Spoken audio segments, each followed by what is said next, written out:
Well, welcome everybody. Thanks so much for joining us. We're really excited that you're here for our final Champion for Children webinar series. We are so excited to have members of our foster care team here today. This is Chelsey, and you'll get to meet Sandra Maylock, our new foster care director, in just a minute, and we are just so thrilled. So thank you so much for joining us. This webinar series has gone throughout April, which is Child Abuse Prevention Month, and May, which is Foster Care Awareness Month, and we are just so thrilled to have you join us as today we're talking about how to talk to children about foster care and adoption. Mm-hmm. And this is really a fun topic for us as we think about not only how do we as adults and communities and especially organizations like Thornwell who care about children and families, what do we think about foster care and adoption? Mm-hmm. How do we talk about it? But also, how do we talk about it with children? How do we talk about this with young people as they are exploring what family means to them and what it means to live in a world where families don't all look the same? So thank you so much for joining us. And Chelsey, will you just introduce yourself to everyone and kick us off? Absolutely. Hello, everybody. Thanks so much for joining in. Like Kaley said, my name is Chelsey. I am a family licensing specialist, and I work directly with the foster families, help get them licensed, even help in the after, right? And get to work with them long term as long as they're licensed and placing kids in their homes. It's a fantastic role, and I'm so blessed to be a part of it. Well, thanks so much, and we're going to get to hear lots more stories from Chelsey. So this is Foster Care Awareness Month, and basically what this month is all about is it is a reminder that foster care exists in every neighborhood, across every demographic and cultural group. There are vulnerable children and families in every community. And sometimes that's really easy to think that, nope, this couldn't happen to me. This couldn't happen to the people that I know and love. These are other people somewhere else. And Foster Care Awareness Month is just that, bringing awareness about the fact that there truly are vulnerable children and families right in our own backyard. And so we also take this month as a reflection to remind ourselves that not only is there a need for people to care for these children, but there are so many people, case managers, foster parents, kinship caregivers who are on the front lines of caring for children and families, and we want to celebrate them and learn ways that we can really wrap around them, in this month and every month, to tell them that we appreciate the things that they're doing and we're right there alongside them. Yes. So Chelsey, tell us a little bit about why this matters to you. Why is foster care important to you? Why is it so important to you to celebrate Foster Care Awareness Month? Absolutely. So, I mean, families in general are important, right?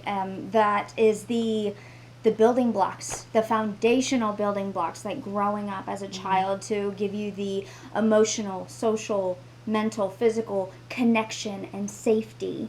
And in regard to foster care, that can be something that can, even as an older child, can be built, that trust, that connection, and that safety. And that can be given to any child that can come into care. And so, that's really important. Personally, I have some family members of mine that were brought into foster care into my family and were adopted. So foster care has always been near and dear to my family and I. And, I just hope to continue raising awareness for it. Yeah. And I think every family is so different as we think about how foster care and adoption touches us. For some of us, it's really close. As I have been a foster parent, you have people who have been in foster care and have been adopted in your family. And Sandy's going to tell us in a little bit about her connection to foster care and adoption. But for some families, this is really new. Foster care and adoption is something that's sort of foreign, or it's something that they don't really know about, or maybe they just see it in TV and movies, and we know that can bring a lot of myths and misconceptions with it. Right. And so part of Foster Care Awareness Month too, or what we're hoping to do, is to just bring awareness about who are the children and families impacted by foster care, separated by foster care, and who are those people on the front lines? Who are those foster and adopted families? And what does that mean? How can we all embrace them, whether we foster or adopt? Yes. Because one thing that that we believe at Thornwell is that families belong together, and the goal of foster care is reunification. But we also believe that it's the community's responsibility to stand up for and support and walk alongside vulnerable people with the time, talent, and treasure that they have. And for all of us, that might look different, but really what we come back to, and we talked about this in the webinar last week with Tracy, was comes down to being a good neighbor. Right. And how do you be a good neighbor? Well, you got to know your neighbors. You got to know what's going on, and then you just sort of put your hand out and say, how can I help? Yeah. So, some statistics to get us started. As we talk about Foster Care Awareness Month, we think that knowledge is powerful, but it's also inspiring. And we talked about a lot of people don't know that there's these kids in their own backyard, and there are nearly 4,000 children in foster care in South Carolina alone. There's about 3,759 children, 0 to 18 in every county across our state, and not nearly enough homes. We're going to talk about what that means. When we look nationally, we know that there are over 400,000 children and youth in foster care, with 100,000 of those children waiting to be adopted. They're waiting for a forever family. And we know that the statistics for those young people who age out of foster care without a permanent family, without being adopted, those statistics are just heartbreaking. And so we believe that every child deserves a loving, stable family. And we're going to keep talking about that. We're going to keep coming back to that today. So, Chelsey, we know that there's all these kids, nearly 4,000 kids in our state only, right, who are in foster care, whether that is because they have experienced abuse or neglect, abandonment, they have experienced some trauma in some way. Right. What does it mean that there aren't enough homes? You're the one, or you're one of the ones getting these calls saying, hey, there's a kid in Greenville. There is a sibling group in Anderson. Whatever it is, you're getting those calls. What does it mean that there's not enough families? Unfortunately, that means that, these children are having to potentially stay in DSS offices overnight. Or the DSS offices are having to find overnight placements for them and just kind of go night to night.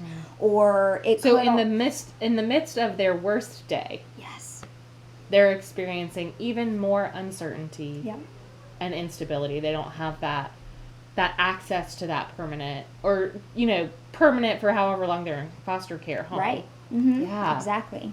And some kids come in, with their siblings. And sometimes those siblings could also be separated.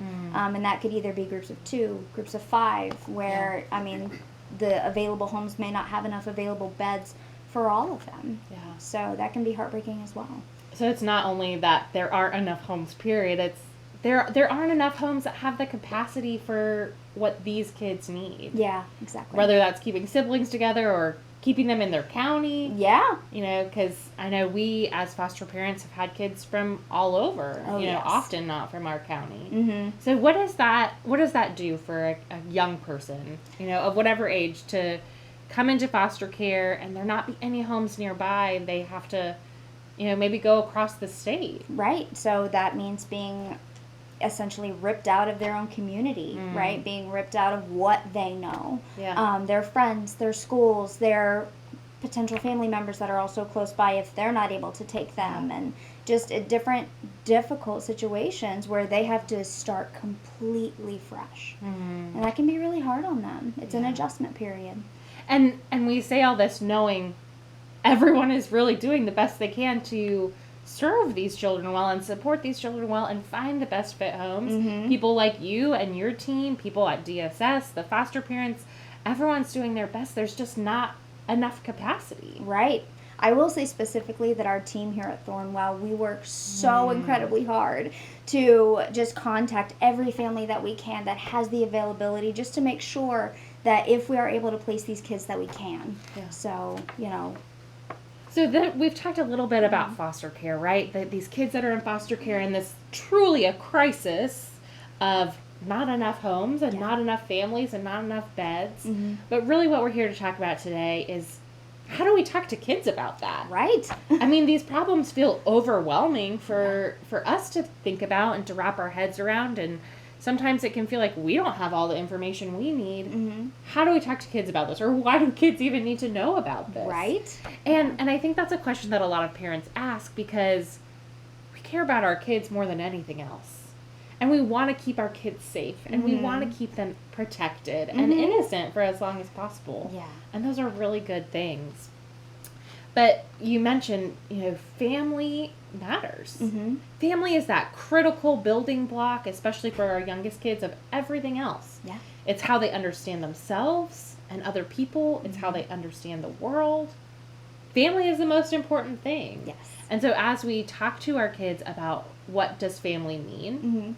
what does family look like, Yeah. and we give kids the language to understand who they are and how they fit into their own family, Yes. we can talk about families that look different. Mm-hmm. And in doing that and talking about diversity and talking about families and talking about kids who deserve to have loving families but can't be in their homes for some amount of time, we can build those skills of empathy and inclusion and embracing diversity and open-mindedness.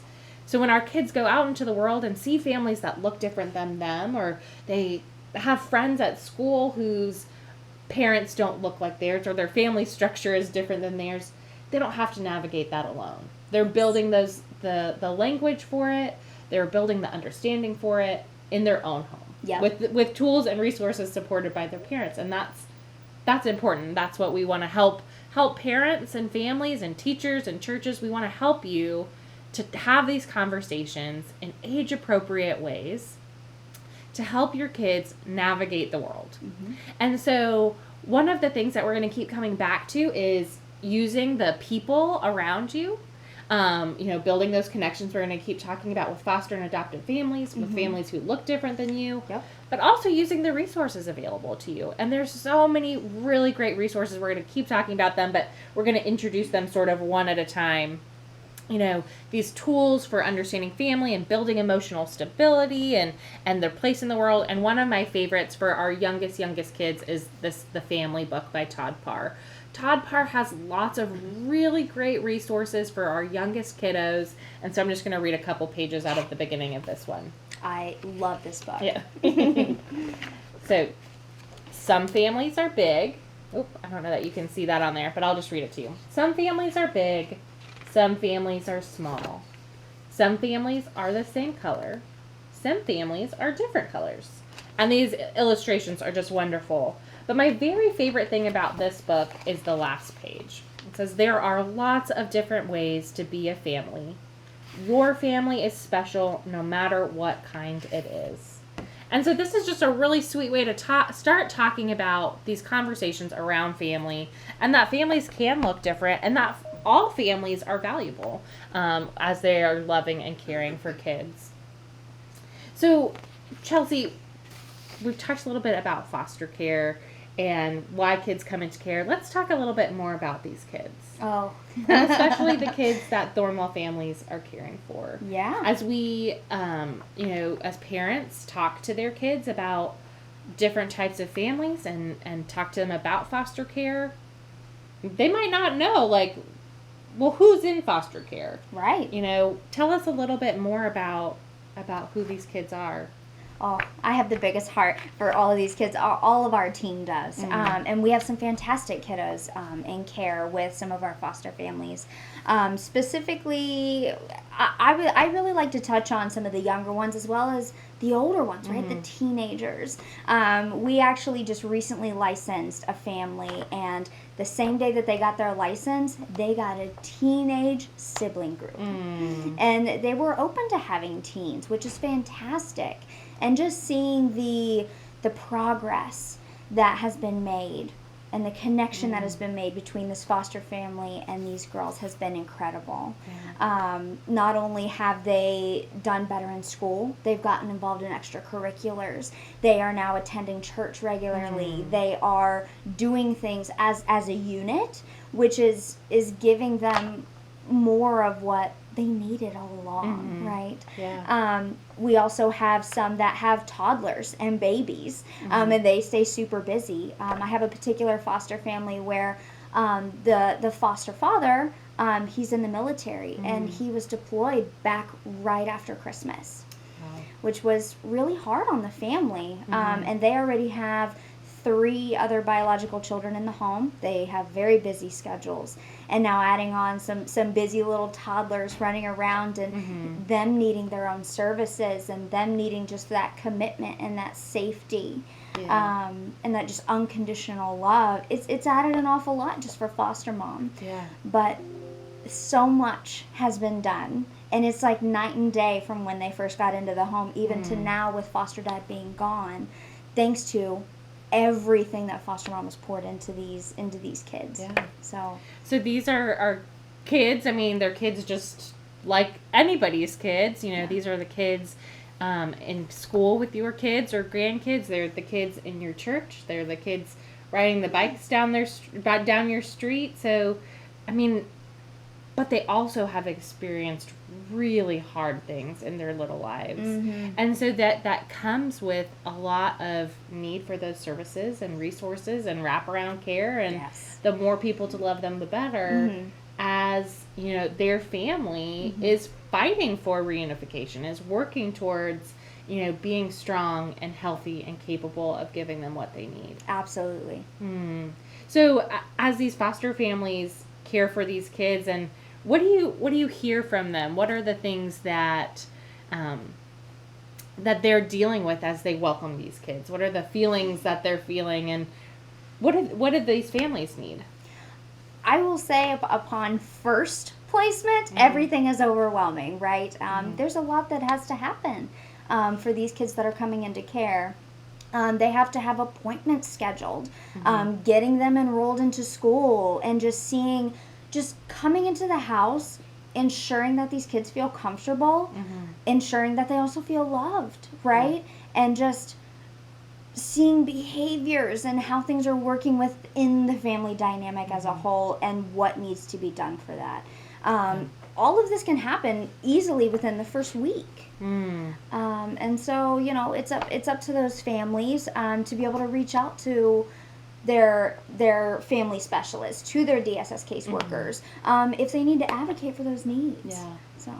So as we think about, okay, these are families in our communities who are welcoming these kids, and these kids may have been in our community even before they came into foster care. The kids have experienced abuse and neglect and just a lot of trauma. And that is not going to be solved just with a bed to sleep in. Right. And so how do we talk about this with our own kids, right? Like, that's what we're here to do today, right? How do parents talk to their kids about this? We've talked about the needs of the families. We've talked about the needs of these kids a little bit. And so here's our advice. We're going to come back to this. In all the conversations you have with your kids, there's not a magic bullet. There's not going to be one perfect conversation that you have that sums this up. Ever. You're going to talk about family and foster care and adoption and diversity, the diversity of experiences. You're going to be building those skills of empathy and inclusion and open-mindedness over time. So you're going to have these conversations early and often, and here's how we recommend starting these conversations.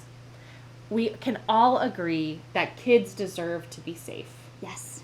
As your parent, I want to devote everything I can to keeping you safe, but I also believe that all kids deserve to be safe. And you know, you can agree with me on that, right? But not every kid gets to be safe in their home, right? Their family might have things that they need. Their parents might be working on things, just like we all need help.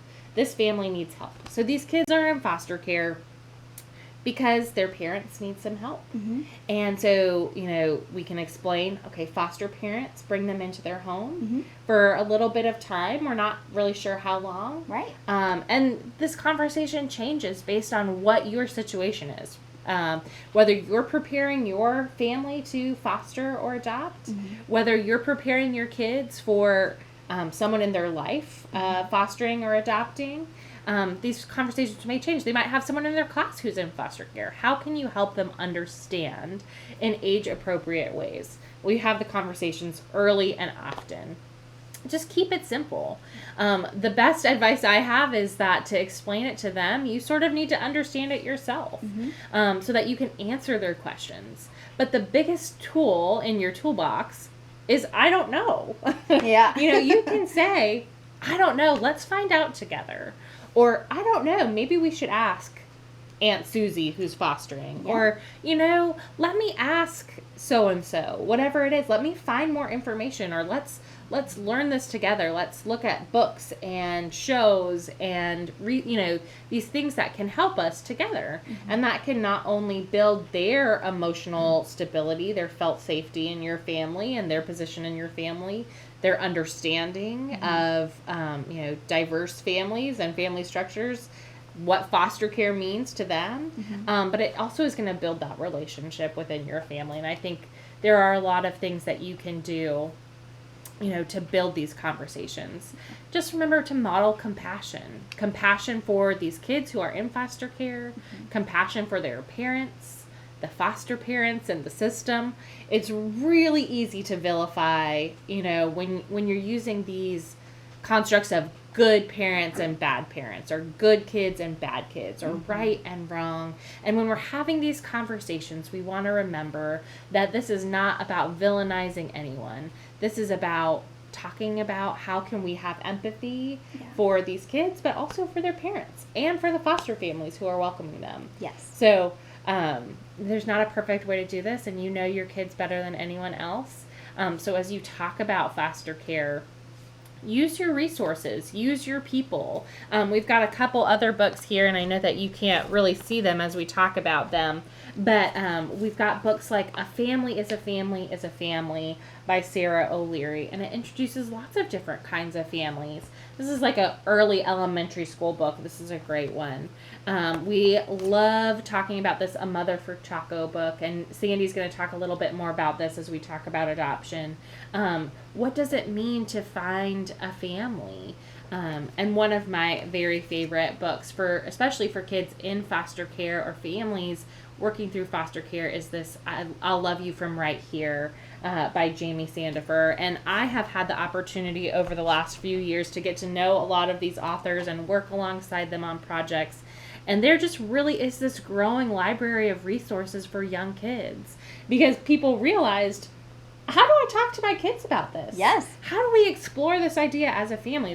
There was no resources out there, and now there's this growing library of resources for helping parents talk to kids. One of my very favorites is a short video from Sesame Street. Actually, Sesame Street has a new character named Kaley who's in foster care. And they navigate, what does this look like? What is foster care? What is Kaley's experience? Who are her foster parents? What's going on with her family of origin? And there are these little tools that you can use from Sesame Street to help your young kids understand what foster care is and how they might interact with that in the world.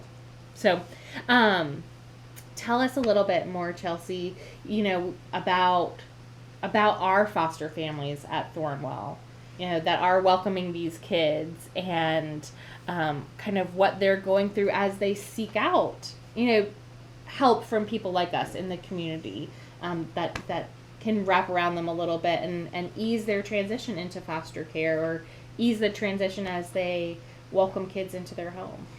I would say these are definitely ordinary, normal families that do the hard work with a lot of love, right? These are the nuclear families, the same-sex families, the single-parent families.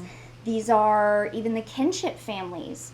But with Thornwell, I mean, we have some fantastic foster families, and it's very diverse, just like I was just talking about, and we couldn't be more thankful for all of the families that put in everything that they do for any child, whether that be just for an overnight, for a long-term placement, and everything in between. We have one foster family. She has amazing support around her, and it's all about who you know, right? You may have friends or neighbors or church family that may be involved in foster care, and they got to find out about it through that connection. Or they know somebody who was a GAL or a DSS caseworker, just talking about that need, right, for those kids. And they have the space, they have the time, and just that love to pour out to them. This one foster family specifically, I should say, I work so close with the foster mom, but they take in teens, and they will take in teens that also have babies or that are pregnant, and that's a lot, right? That's a lot of upcoming appointments, the birth of a baby, and bringing that then into your home, and working even with the biological children, of understanding it's not just this teenager, now it's their infant as well. And this particular family, the children have all come around, and they've just embraced this teen who isn't even from the United States, right? And it's been a fantastic just bond and connection, and just the things that this family does is exceeding any kind of minimal expectation that you can expect from a foster family, and we're so thankful for them. And I love that you brought up their biological kids, because they are a part of the family too. And as we're talking about helping kids understand foster care, you know, we sometimes miss these kids that are a part of fostering families. And we're going to talk a little bit more about that later. But I love that you brought up those kids are really involved. It is a team sport. It really is. And that family is doing it well with a lot of support. So that's awesome. So these foster families welcome children into their home, children and teens and you know, everyone in between, into their home for an uncertain amount of time. When these children enter foster care, there's not really any way to know how long they're going to need a home, how long they're going to need a place to stay. The goal is almost always reunification, that these kids get to go back to their biological families or their relatives or kinship caregivers, maybe not related by blood or marriage, but part of that family community. So we root for them and we cheer them on as they go home. But for some of these kids, you know, there is not that possibility of going back home. It may not be safe. It may not be possible. And so adoption really becomes this sort of next plan for these kids. Because we know every kid deserves a forever family. That's right. So, Chelsey, I know you've had a couple families that have been in the process of adopting or have adopted, but Sandy, actually our director of foster care, is going to jump on and talk to us a little bit about her adoption experience. So we'll see you back in just a second, Chelsey.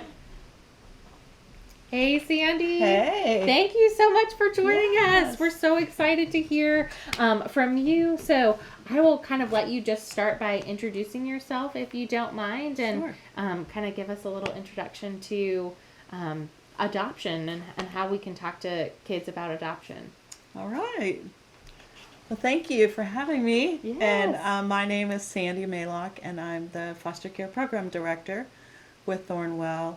And adoption is really near and dear to my heart, both personally and professionally. I mean, as you said, that we really think it's important and believe that every child deserves to have a permanent family and a loving home where they're safe, that they're cared for.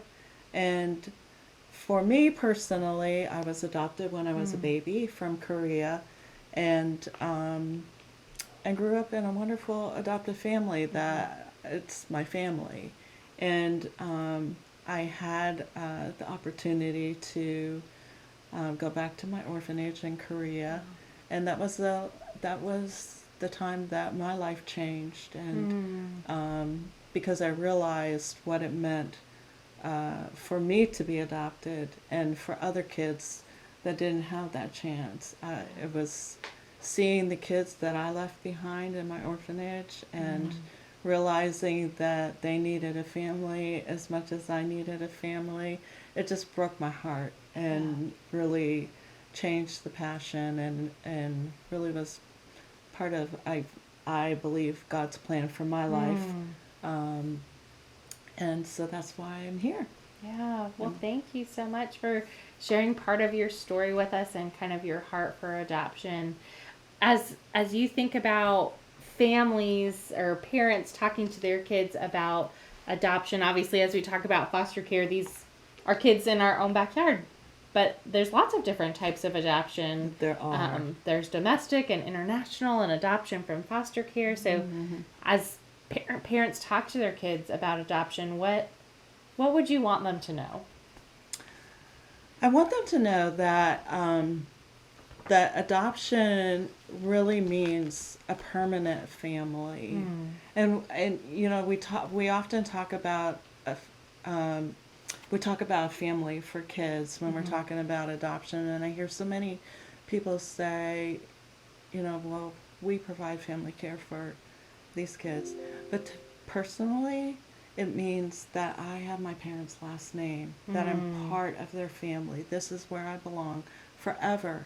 And they're not going to go away, that they loved me.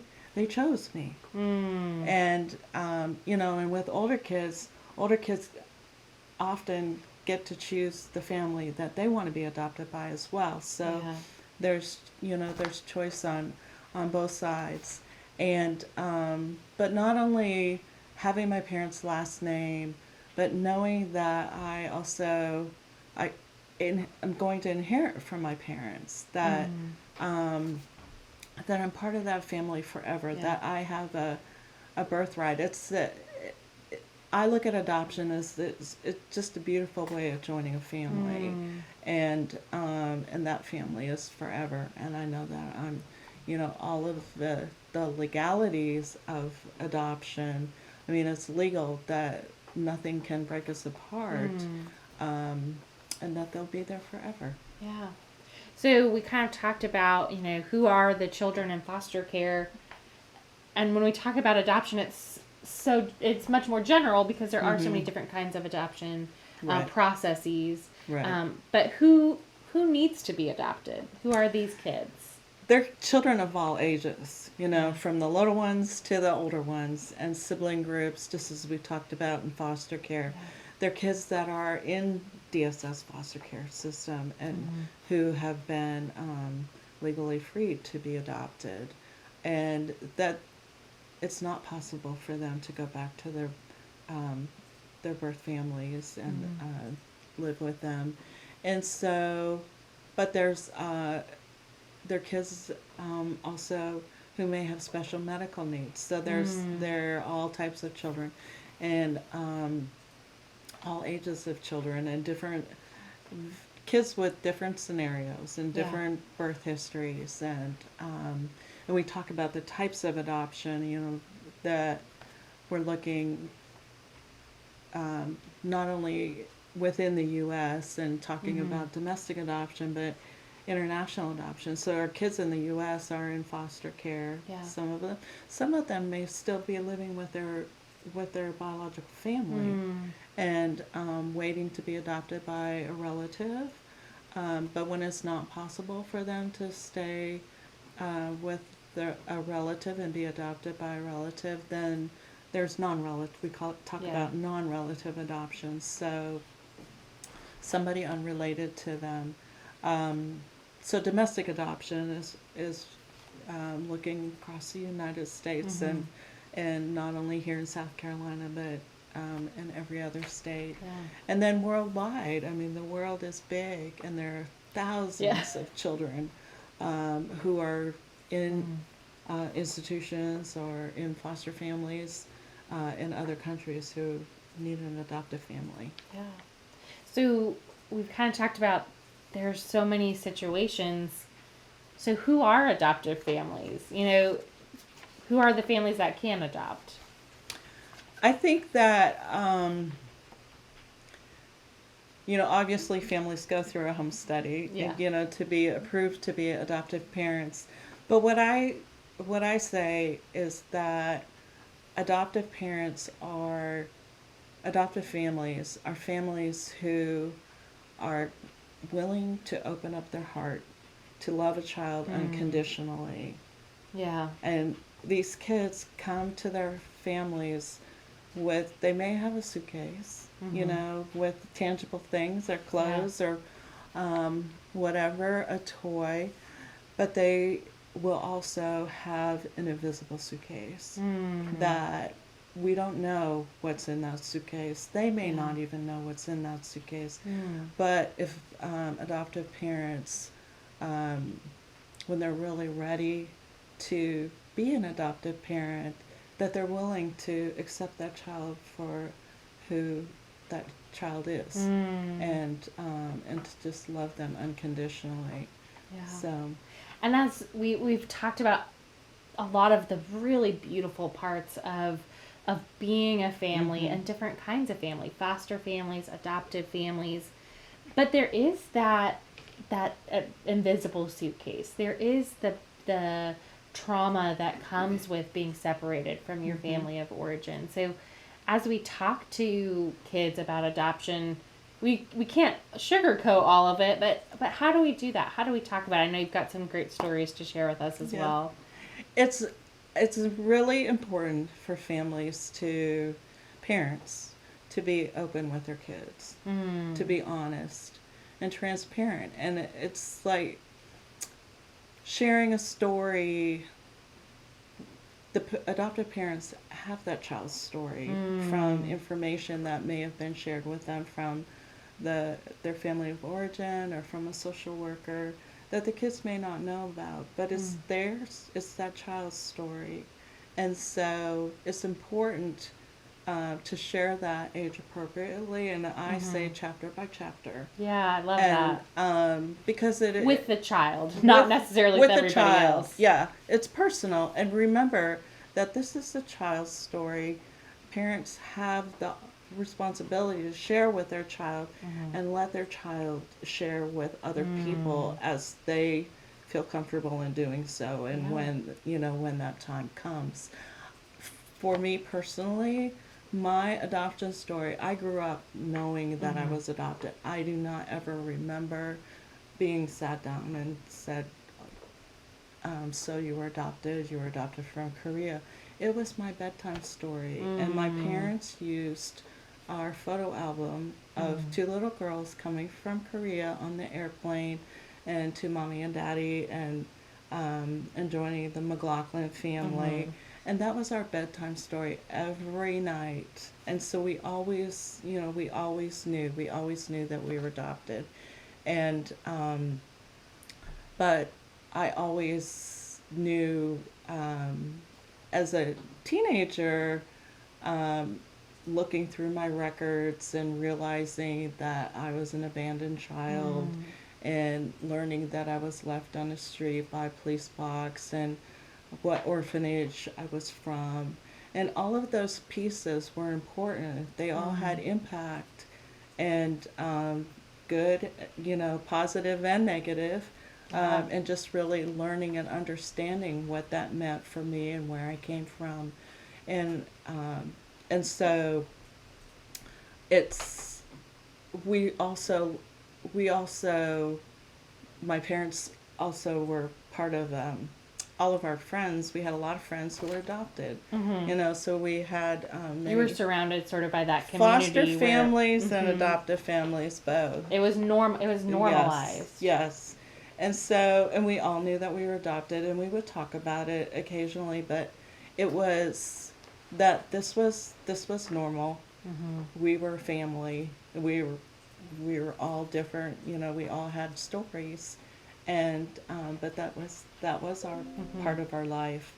I remember being with some friends who their daughter was adopted, and she had her little friends over who were also adopted, and one of the girls said, "I'm going to meet my birth mother," and so the other little girl said, "Wait, who's that?"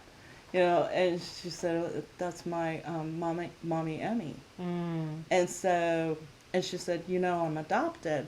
And so, and all of the girls in the group were adopted. And so, one of the other girls said, "You can't be adopted because you look like your family. I'm the only one that can be adopted because I look different." you know. Yeah, but their it's- understanding of what Yes. adopted meant. But as kids, kids teaching kids what adoption means and all of the different dynamics, and that they all had a story. And some kids Yeah. do have contact with their, birth families and their biological parents in an open adoption, and other kids don't. And all of it is okay. Yeah. So, Well, as the director of our foster care program, and I know you're meeting these foster families, and you have a really sweet adoption story that happened recently in one of our foster families, don't you? yes, yes. And when I say that, that all adoptive families may look different, and sometimes you will look like your family, and sometimes you won't. And we had this little guy who was just adopted, 7, and he had been with his foster parents for like 3 years.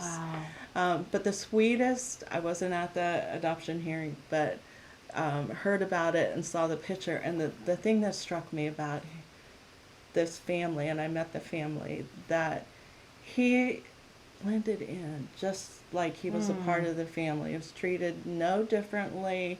And in the picture, that he just had the biggest smile. He was surrounded by all of his extended family, and they just loved him. And to me, he just looked like he belonged there, that he was supposed to be part of that family. Yeah.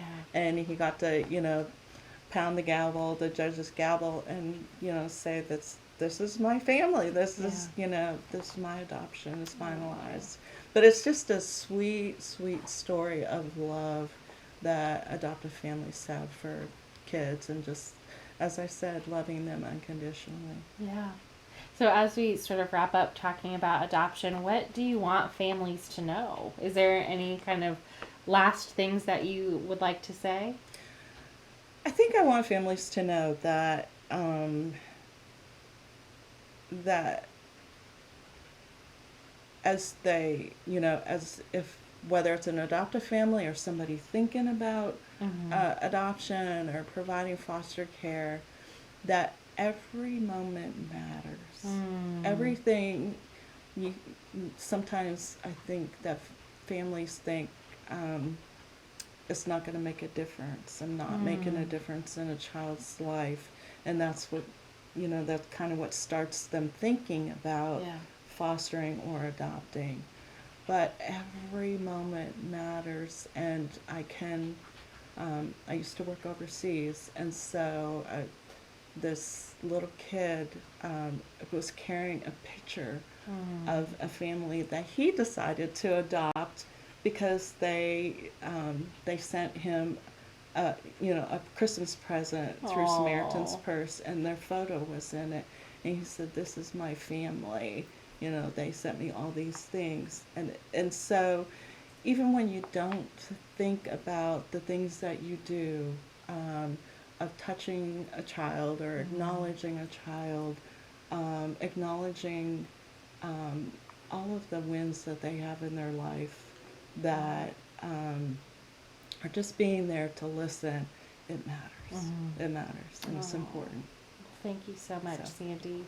And it does matter, and that's why we're talking about it, and we want it to matter. And so, like you said, if you are thinking about foster care or adoption yourself, if you are have someone in your life who is fostering or adopting, or if you just want your kids to grow up knowing that there are different families and that every family is beautiful, these conversations matter. So thanks so much, Sandy. I appreciate it. And Chelsea's going to come back up as we talk about, if you are that family that's thinking, we might want to foster or we might want to adopt, and how do we do this well with kids in our home? How do we help our kids get ready for this big transition of becoming a foster or adoptive family? We want to just talk a little bit about that. And when we'll start with this, just the same way you're having these conversations, have them early and often. Let your kids ask questions and validate their feelings. And I don't know is a good answer. But you can follow up, I don't know, with let's learn that together. Yes. So, Chelsey, what is the impact that you see foster care and adoption having on children and fostering families? What are the things that you might want other parents to think about as they possibly prepare for this journey with kids in their home? Yeah, I think that all of our team can definitely say that there's a wide range of how children react, how children even adjust to the thought and the conversation ahead of time to allowing other kids in their home. I feel like something important to say is expect it to be hard. Yeah. Have that expectation up front, because there's some kids that are not used to sharing a space, even if that's in the living room, let alone a bedroom, sharing their toys, sharing the TV remote, sharing time to pick their favorite shows. Yeah, right? sharing their parents. Yes, just sharing that time, and it can be very, very difficult. Yeah. Or once it comes to fruition and they get that first placement, it may go really well, right? Yeah. And it may be more like a sibling kind of relationship where some days are fantastic and some may not be, right? Yeah. And they may be able to play and gain a relationship with these other children. Yeah.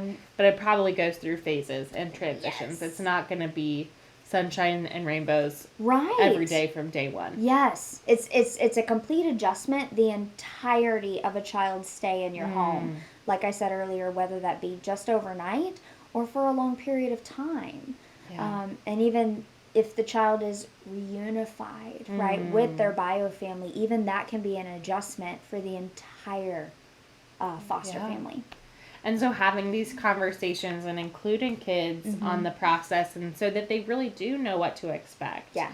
What is the goal of what our family's doing? What is our family's motivation for doing this? And what role does the child play? Yes. And I think that that's really important. And you've had families that you've worked with who have done this well, and you've had families who have had challenges. Definitely.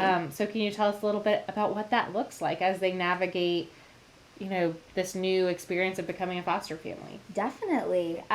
There's one family that, they had an only child in their home. It was a hard transition. Yeah. They would have to kind of take breaks, right, in between each foster child that came into their home, just so they could allow themselves as a family and their child to kind of come down from, all of the maybe some days of chaos and some days of just great play and being able to kind of come back down and to readjust to coming back to normal in order to allow another child back in. Yeah. And the parents were very well aware, right, of the things that were happening with their child and their behaviors of maybe becoming more distant or just kind of shutting down. Yeah. So they would need to take that time. Yeah.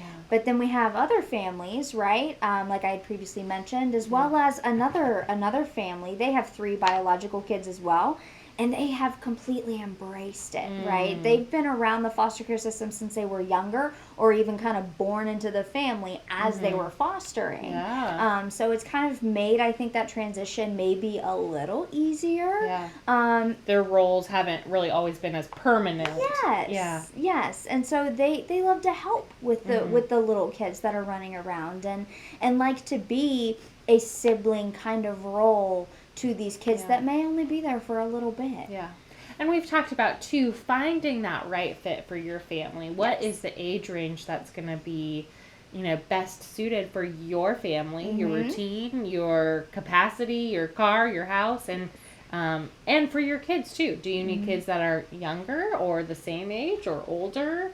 Or do your kids adjust a little bit more easily? And so you can kind of have a wider age range. So just figuring out what's going to work for your family. And that's a crucial part of what we do within the home study. And that initial licensing period is really getting to know our families through a series of very personal questions. And we include in an age-appropriate setting of talking with the kids too and what they think about foster care and what kind of ages do you think you would do well with, and are you okay with sharing your space? It's really important even before that licensing period, but we always make sure to touch base with our families as well. Yeah. So a couple quick tips for families out there that might be preparing to foster or adopt. We keep coming back to this. Yes. Talk about it early and often in age-appropriate ways where kids can share their honest opinion, their honest emotions. They can ask questions because you know it's going to be hard. You know it's going to be a transition, and you can walk alongside your kids and help them to feel safe in your family. You can introduce books and shows and movies. Develop that library that has diverse characters, diverse families. It introduces foster care and adoption in age-appropriate ways.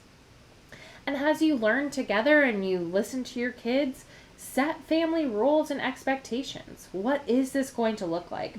What are we doing? Reiterate, you are a permanent member of this family. We might have kids coming to us from foster care that are going to come and go, but you are here. You are a part of this family, and this is what your role is, and this is what your role isn't. Your role isn't to parent these kids. Your role is to be a sibling, right? Like, set those expectations so that your kids know what they are walking into, and that they can navigate that with you and feel safe asking questions. Perfect.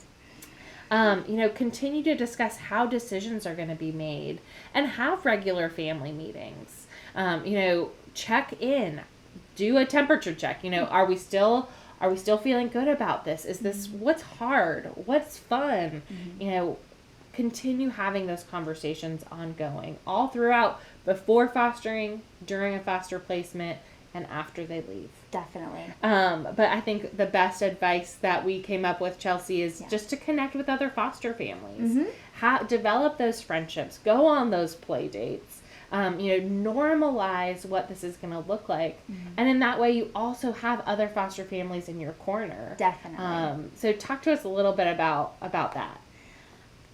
Families that do become licensed with Thornwell, we try to help also connect them with other families, whether that be giving direct contact information, or we have done some support groups in the past, as well as just events, right? To be able to bring everybody together and network that way. Yeah. And so then they're able to get together as they want. And we have families, right, that know another family that will get licensed with us, and that they get together all the time. And they also have other families that are licensed through other agencies that they spend a lot of time with. Through the licensing process, I think it's also important to just reiterate that connection that we like to make. And just it helps ensure that your journey through foster care, it's never going to be the exact same with whatever children you have come into your home. That's for sure. Yeah. And you get to see that as kind of an out-of-the-box experience as watching these other families go through it. So being able to see that and help support each other, it helps to embrace the successes as well as those challenges, and try to find out more about what are some other avenues that I can do for help here if you need it. So, Well, thanks so much, Chelsey. And as we wrap up, we hope that this was helpful as you figure out ways to talk to your kids about different types of families, to introduce foster care and adoption. And as we wrap up our Champion for Children webinar series, we encourage you to be a champion for children, whether that is fostering or adopting, whether that is volunteering or donating, becoming a guardian ad litem, wrapping around a foster family and being that support, that connection that they need to be successful. There are so many ways that you can support vulnerable children and families in your community to prevent abuse and neglect. And we are so glad that you are doing that with us as part of the Thornwell family. And Chelsey, just as we end, is there anything that you'd like to say as families think about the role that they can play in foster care and adoption? Sure. I think if there's any kind of tidbits or advice that I could give anybody today, if you're thinking about it, do it. Reach out to those friends that have the foster kiddos.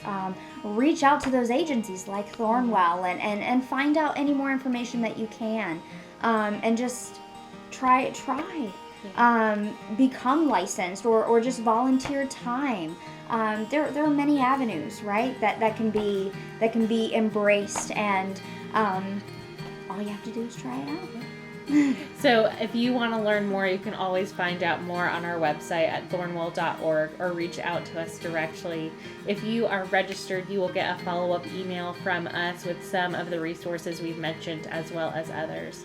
So thank you so much. Thank you, Chelsey and Sandy, for joining us today, and we are so glad to have spent this time with you. Bye, everybody.